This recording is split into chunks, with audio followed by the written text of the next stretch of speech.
Hey, what's going on, everybody? It is Evil Coach Matt. Remember the video from last week? If you didn't watch it, go back and watch it. How my 80s cartoons have influenced the fact that when I wear glasses, I am the evil twin of Good Coach Matt. So this is Evil Coach Matt coming to you from my lair down here in the home office of EliteThrowsCoaching.com, my home office where all the down and dirty work gets done, all the video editing and the program writing and the accounting and all the stuff that goes along with owning your own business. So got about another 4 or 5 days left having the glasses on my face, and hopefully we can go back to contact lenses so you guys actually realize that it's me in these videos.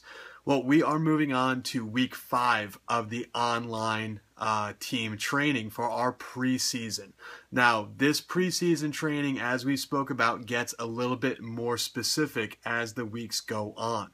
So we're coming off of that very basic strength training portion that was the summertime training, where we were just building that big foundation of strength.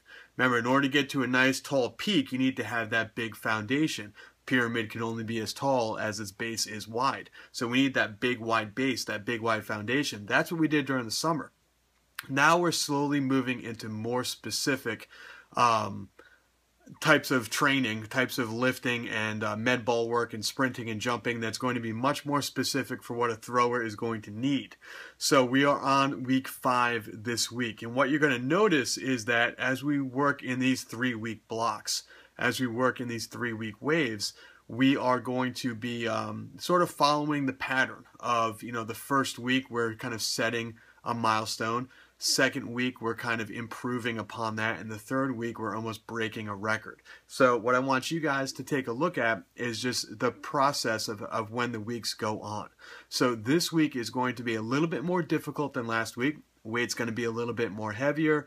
For the beginners, we're going to ask that at this point we move on to a more difficult exercise. If you've been doing your body weight work, like your body weight squats or your push-ups, it's time to move on to get that bar in your hands.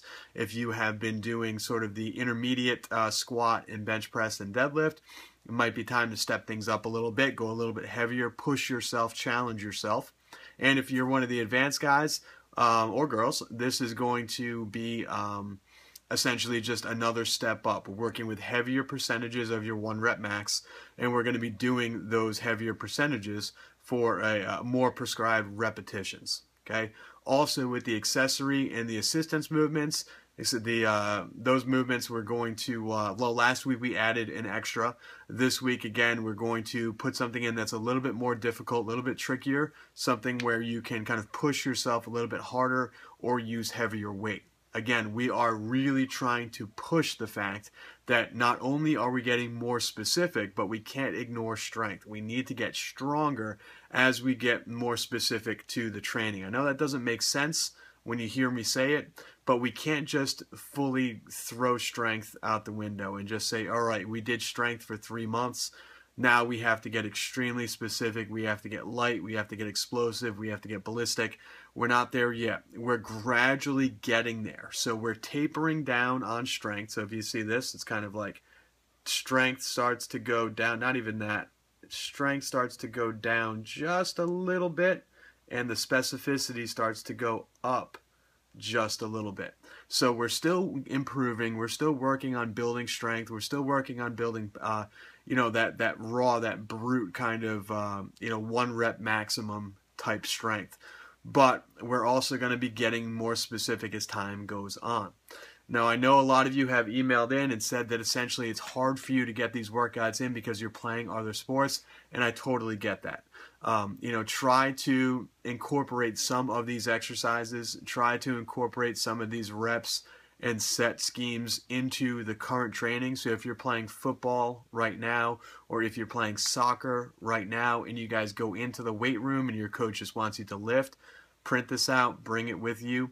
Or if your coach says that, you're doing squats, say on a Wednesday, and you're doing upper body stuff on Monday, and he doesn't really give you a lot to work with, then just switch it up and try to use the same amount of sets and reps and percentages, but switch the days up a little bit. So it's okay to rearrange things a little bit. It's okay to do things a little bit differently, but try to really keep the vision of this program going. Because if you're signed up to be a part of this team, if you're actively, doing these workouts, then consider yourself a thrower. We have a lot of throwers that play basketball in my gym. We have a lot of throwers that play football in my gym. And we have a lot of throwers that just throw. And that's totally fine too. But if you're playing another sport during the season, or if you're expecting to not throw until the spring, and you're part of this group, I consider you a thrower. So we should try to do the throwing type workouts in preparation for what's coming up. It's only going to help you during your sport, especially if you play a sport like soccer or a sport like girls basketball or whatever it is, that they don't do a whole lot of weightlifting. They normally just practice and play the sport and play their games. It's a great way to incorporate this training by doing it on your own a couple days a week. All right, so great stuff. Please keep the questions coming. We've had a couple of videos that were posted to the Facebook group this week. We had some questions that were posted to the Facebook group this week. So a lot of you are still really active in doing this, and I'm really proud of you for doing that because, again, we are in the off season, and this is where a lot of people take a break, and they shouldn't be. You need to really work and prepare for that winter season that's coming up. Make sure you guys, if you are interested in joining this online team, click the link down below this YouTube video, and you'll be taken to the webpage that explains how to get signed up and explains how to become a part of this team and everything that goes along with that. Last but not least, make sure you guys check back in later this week for a little bit of a struggle and a story that I'm going through. We're going to take you guys through something a little bit different where I'm dealing with some injuries. I'm dealing with some things right now that probably have popped up with a lot of people in their lives. Going to show you how I'm working around those things, show you how I'm training to get around those things and trying to rehab these issues that I've got going on right now. So make sure you guys tune in and see sort of how Coach Matt handles when injuries and nuisances and things like that pop up. All right, hopefully for some of the older throwers out there, the masters throwers, this will give you some ideas of how to do your training, working around injuries and working around these nagging chronic issues that pop up with our bodies. All right, guys, thanks so much again.